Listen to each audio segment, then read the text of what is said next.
Actually कल एक incident हो गया हमारे साथ और उसकी वजह से हम रात को सो भी नहीं पाए। और मतलब जापान का सबसे वर्स्ट एक्सपीरियंस रहा मेरा ये जो इंसिडेंट मेरे साथ हुआ है। मतलब ये 15-16 सालों में कभी ऐसा नहीं हुआ मेरे साथ और मैंने कभी एक्सपेक्ट भी नहीं किया था कि ऐसा कभी हो सकता है जापान में।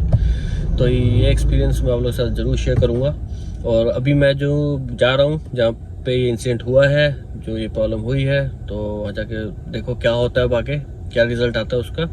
बट अभी मैं जा रहा हूँ तो आप लोगों के साथ वहाँ से निकलने के बाद मैं सारी चीज़ें शेयर करूँगा कि बेसिकली हुआ क्या था। तो लेट्स सी, देखते हैं प्रॉब्लम जो है, ये इश्यू जो है, ये रिजॉल्व होता है कि नहीं होता। Okay, so see you. Good morning. तो एक्चुअली कल क्या हुआ, मेरे को ना टाइम नहीं मिल पाया। मैं वो इशू सॉल्व करने के बाद, मतलब एक्चुअली वो इशू सॉल्व हो गया है, तो वो सॉल्व करने के बाद मैं वहाँ से सीधा ऑफिस चला गया और ऑफिस जाने के बाद मुझे टाइम नहीं मिला और मैं रात को लेट आया था घर। ठीक है, तो अब नेक्स्ट डे अब मेरे को आज फिर ऑफिस जाना था, तो मैंने सोचा फिर आज ही बना दूँ कि आपको वीडियो दिखा दूँगा। तो चलो स्टार्ट करता हूँ कि भाई हुआ क्या था, प्रॉब्लम कहाँ हुई थी ये ना, और क्या इंसिडेंट हुआ क्या था ये। एक्चुअली 2 दिन पहले क्या हुआ, रात को 8:30-9 बजे के बीच में मुझे ना फ़ोन आया एक, और जापानीज़ का फ़ोन आया और मुझे वो मेरा ना नाम पूछा उसने कि तुम मुकेश बोल रहे हो, मुकेश राणा बोल रहे हो। मैं कहा हाँ मुकेश राणा बोल रहा हूँ। तुम्हारी वाइफ का नाम मोनिका राणा है। मैं कहा हाँ मेरी वाइफ का नाम मोनिका राणा है। तो हो सकता है, सॉरी मैं आपको एक चीज़ यहाँ बोल दूँ कि हो सकता है आप लोगों को थोड़ी डिस्टर्बेंस आ रही हो, बिकॉज मैं गाड़ी चला रहा हूँ। ठीक है, तो उसने ऐसे बोला। मैंने कहा हाँ। मैं पर तो ये सब क्यों पूछा, कह रहा मैं एक्चुअली बोल रहा हूँ फलाना फलाना हॉस्पिटल का लॉयर। ठीक है, तो देखो, एक तो आप दूसरी कंट्री में ना, बेगानी कंट्री में हो, फिर वहाँ पे आपको किसी लॉयर का फ़ोन आता है। ठीक है, तो एक ना खुद को भी एक माइंड में वो आता है कि यार क्या किया मैंने ऐसे कि लॉयर मुझे फ़ोन कर रहा है। मेरे को तो आज तक कभी किसी लॉयर ने फ़ोन नहीं करा 15-16 सालों में, तो ये अब एकदम से लॉयर के फ़ोन कर रहा है। तो एक्चुअली हुआ क्या कि लॉयर ने मुझे फ़ोन करा और लॉयर ने मुझे बोला कि मैं फलाना हॉस्पिटल का लॉयर बोल रहा हूँ। तो वो जो हॉस्पिटल का नाम दिया ना उसने, वो हॉस्पिटल वो था जहाँ पे मनन पैदा हुआ था। ओके, जहाँ पे मोनिका की डिलीवरी हुई थी, वो हॉस्पिटल था। तो मेरे को एकदम से क्लिक हुआ। मैं कहा 3-4 साल के बाद उस हॉस्पिटल का लॉयर मुझे फ़ोन कर रहा है। मैंने पूछा क्या प्रॉब्लम है, तो उसने कहा कि भाई तेरी पेमेंट ड्यू है। मैंने कहा मेरी पेमेंट ड्यू है? मैं किस बात की? कह रहे तुम्हारा बच्चा हुआ था वहाँ पे, उस की तुम्हारी जो पेमेंट है वो ड्यू पड़ी हुई है। मैंने कहा ऐसा पॉसिबल ही नहीं है। मैं कहा ड्यू होती तो हमें हॉस्पिटल वहाँ से डिस्चार्ज कैसे कर देता, सिंपल सी बात है राइट। तो कह रहा नहीं तुम्हारी पेमेंट ड्यू है, हमारे पास हॉस्पिटल से इंफॉर्मेशन आई है, तो तुझे तेरे पास 7 दिन है, 7 दिन के अंदर तुझे पेमेंट करनी पड़ेगी, नहीं तो तुझे हम लीगल नोटिस भेज देंगे। अब भाई बेगानी कंट्री में ये लॉयर, लीगल नोटिस आना, ये सब मेरे को थोड़ा सा, तो मेरे को बहुत वो लगा ना कि यार ये क्या अजीब सी बात बोल दी इसने। मैंने कहा चलो ठीक है, क्या उससे बात तो करोगे, हुआ क्या। मैं कहा बता भाई कितना पेंडिंग क्या है, क्या तू बोल रहा है कि जो ड्यू है। उसने मुझे बोला 4,20,000 जो येन है, जापानीज येन, वो तेरे ड्यू हैं जो तुम्हें भरने हैं। मैं तो और रोंगटे खड़े हो गए। ये एक नई भसोड़ी आ गई। मैंने कहा ये तो पेमेंट पॉसिबल ही नहीं है यार, कि इतनी बड़ी पेमेंट है जो हमने की नहीं है और हमें हॉस्पिटल ने निकाल दिया और 3 साल बाद उसे याद आ रहा है। कह रहा है ये मेरे पास लिस्ट आई है, तो अगर तेरे को कोई भी क्वेश्चन है तो तू हॉस्पिटल में पूछ सकता है, हॉस्पिटल को फ़ोन कर ले, वहाँ पता कर ले, लेकिन अगर तूने ये 7 दिन में नहीं भरा तो वही लीगल नोटिस हम तेरे को भेजेंगे ही भेजेंगे। मैंने कहा अगर मैंने नहीं भरा, अगर मैंने नहीं भरा तो क्या होगा? कह रहा लीगल नोटिस भेजेंगे। मैं लीगल नोटिस क्या होती, कह रहा तो फिर तेरी पेशी होगी कोर्ट में ना। मैं घबरा गया। मैं कहा यार ये तो अच्छी भसोड़ी हो गई है, मतलब कभी सोचा ही नहीं था कि ऐसा कभी भी भाई होगा। कभी इतना टेंस हो गया उस समय कि मैंने उससे बात करके मैंने फ़ोन रख दिया। ठीक है, तो इतना टेंस हो गया कि मोनिका ने मेरा फेस देखा, वही मुझे बोल रही कि क्या हुआ आपको, एकदम से इतनी टेंशन क्यों ले रहे हो, किसका फ़ोन था, क्या हो गया। तो मैंने उससे बताया ऐसे हुआ, तो वो भी ये बोल रही कि ऐसे कैसे पॉसिबल, ऐसे पॉसिबल ही नहीं है। एक्चुअली हुआ क्या था कि हमने जो है अपनी इंश्योरेंस कंपनी बीच में डाली थी। ठीक है, 2 ऑप्शन होते हैं ना। एक ऑप्शन होता है कि या तो आप शुरू में डायरेक्ट पेमेंट कर दो हॉस्पिटल को, या फिर आप अपनी इंश्योरेंस कंपनी की डिटेल्स दे दो उन्हें और वो खुद अपने आप डील कर लेंगे हॉस्पिटल वाले इंश्योरेंस कंपनी के साथ।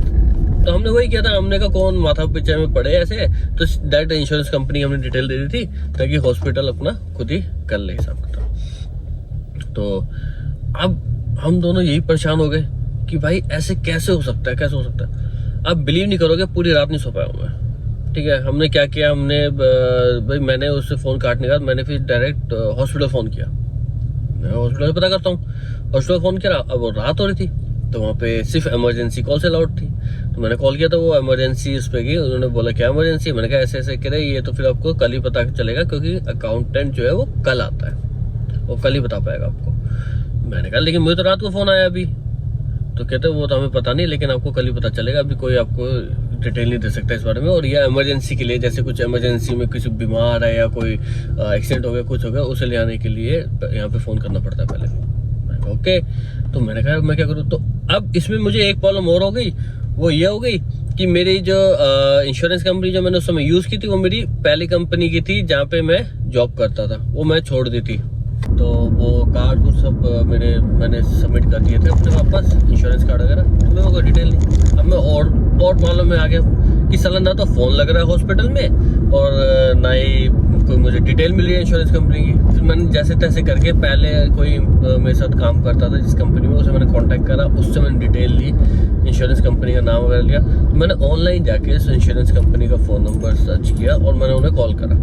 अब मेरी बेवकूफ़ी देखो, मैं रात को कॉल कर रहा हूँ ना, मतलब मैं इतना टेंशन है कि मुझे समझ नहीं आता करूँ क्या, क्योंकि यार देखो एक बजट होता है ना, एक सैलरी मैन का बजट होता है कि यार महीने इतना बजट है। वो मेरा बजट हिला दिया उन्होंने 4,20,000 बोल के। अब मैंने उसे फ़ोन करा और वहाँ पे वो आंसरिंग मशीन थी और कंप्यूटर ऐसा, और उसमें उन्होंने बोला कि भाई ये जो है वर्किंग आवर नहीं है, वर्किंग आवर्स में हम कॉल करो। मैं और परेशान, मैं क्या करूँ। जैसे टाइम मैंने फिर मोनिका ने मुझे बोला कि एक काम करते हैं, पुराने बिल चेक करते हैं क्या होता कुछ पड़ा हो। अब ये 3-4 साल पुराने बिल, फिर हमने मतलब वो भी किया ना, मतलब हिकोशी भी की, अपना घर भी शिफ्ट किया रहे। तो अब मुझे ये डाउट था कि हमें वो बिल मिलेंगे कि नहीं मिलेंगे। वो तो चलो थैंक गॉड मोनिका ने सारे बिल रखे हुए थे संभाल के, तो हमने बिल चेक करे। अब हमने जो इंश्योरेंस कंपनी यूज़ की थी बीच में, भाई उसका तो हमें कुछ लेना नहीं, वो तो डायरेक्ट इंश्योरेंस कंपनी ने हॉस्पिटल के साथ किया था डिलीवरी के बाद, जो भी उनका हुआ है आपस में जो भी हुआ है। तो हमारे पास बस ये बिल था कि हमने पेमेंट की हुई है ना, मतलब वैसे कुछ था उसमें। लेकिन कंफ्यूजन अभी भी थी कि अगर ऐसा था तो लॉयर क्यों हमें फ़ोन कर रहा है। मुझे एक टाइम को लगा कि हो सकता है कि इंश्योरेंस कंपनी जो है ना, उनके साथ इनकी बात ना हुई हो या फिर कुछ हुआ हो ना, मुझे ये डाउट हो रहा था।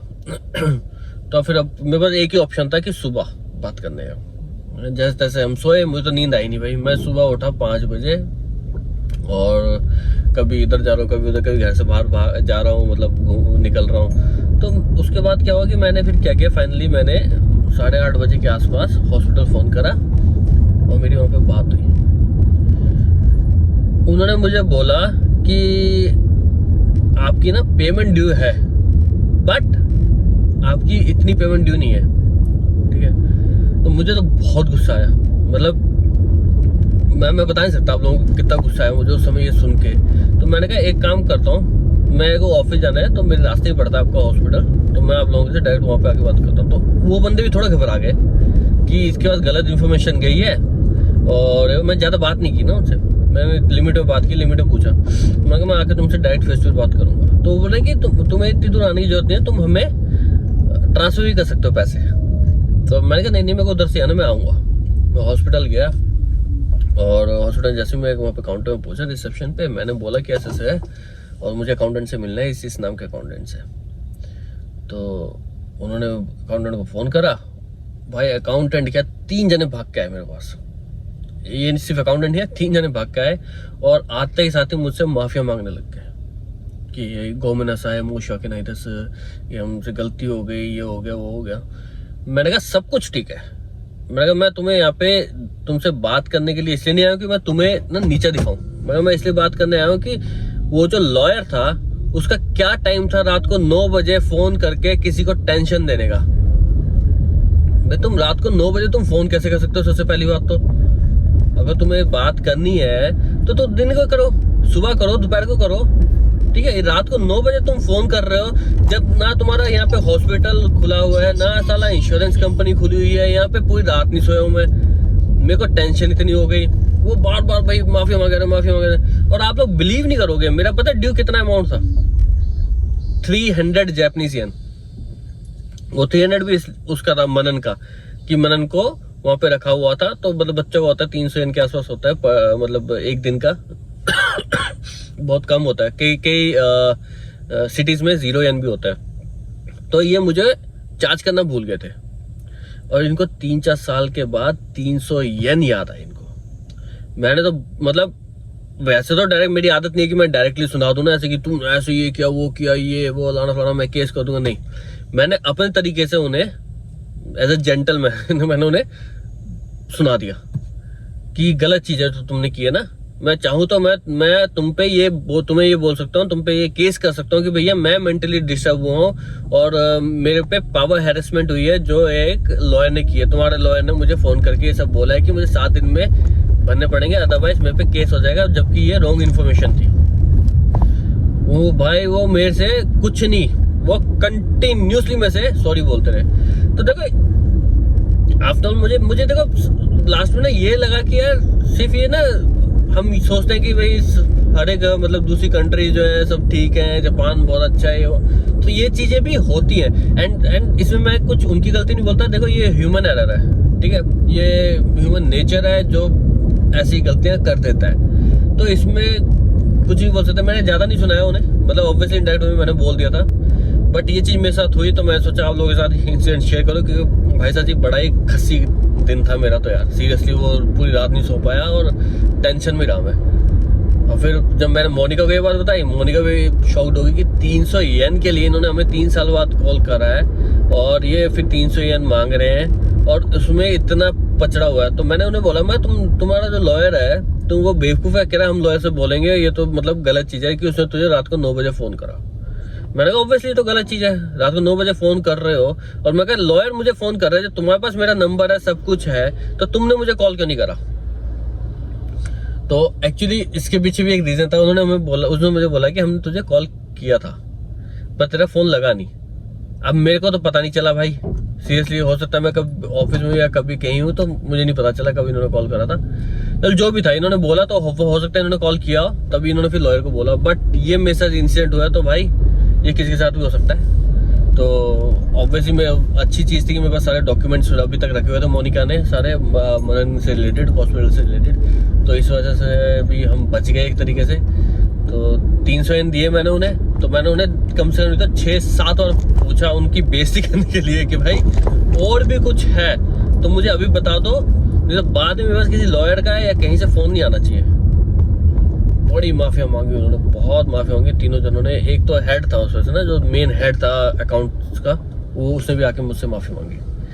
तो उसने बोला कि हम लॉयर को बोलेंगे ये चीज़ गलत है। और तो एनीवेज ये इंसिडेंट था गाइस। आई होप आप लोगों को कुछ मतलब, मैं ये नहीं बोलूँगा ये इंटरेस्टिंग स्टोरी थी, मेरे लिए तो इंटरेस्टिंग थी बिकॉज मेरे साथ कभी हुआ नहीं 15-16 सालों में।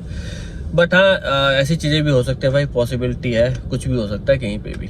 तो be careful guys. Okay bye bye, take care. आज थक रखा हूँ यार, कल पूरा दिन इस चक्कर में फंसा हुआ था। तो प्लीज़ गाइस मेरे चैनल को सब्सक्राइब करना मत भूलना। Okay bye bye.